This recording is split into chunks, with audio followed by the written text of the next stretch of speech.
European officials tracking the ramp-up of Vladimir Putin's military are wrestling with a threat that would have been scarcely plausible a few years ago: war with Russia.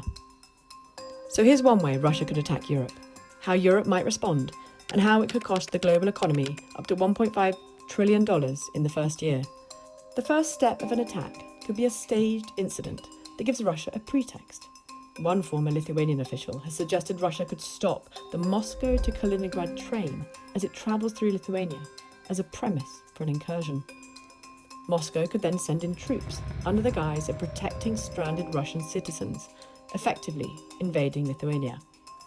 It could also launch attacks on Estonia and Latvia, former members of the Soviet Union that are both NATO and EU members. It could then deploy its navy to take control of the Baltic Sea and key islands in it, and sever Baltic states' land connection with Poland. The Baltic nations would invoke NATO's Article 5. An attack on one is an attack on all, and launch a counterattack on Russia, and probably Belarus too. Military aid would probably come from Poland, Germany, France and the UK, with Poland, Sweden and Finland also launching counterattacks. Russia would likely respond to those attacks with strikes on European military bases and critical infrastructure, including targets in major European cities. Casualties would be significant. Key ports would be closed, and trade in the Baltic Sea could come to a halt. Based on experience in Russian-occupied areas of Ukraine, GDP in the Baltic states could drop by 43%, according to Bloomberg Economics.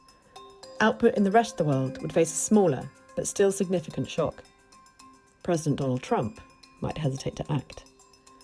It's not unimaginable that Trump posts on Truth Social calling for peace, not war, or urging Europe to talk with Vladimir.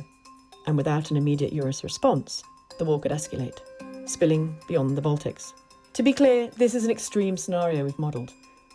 But for NATO leaders, it's a risk they can't afford to ignore.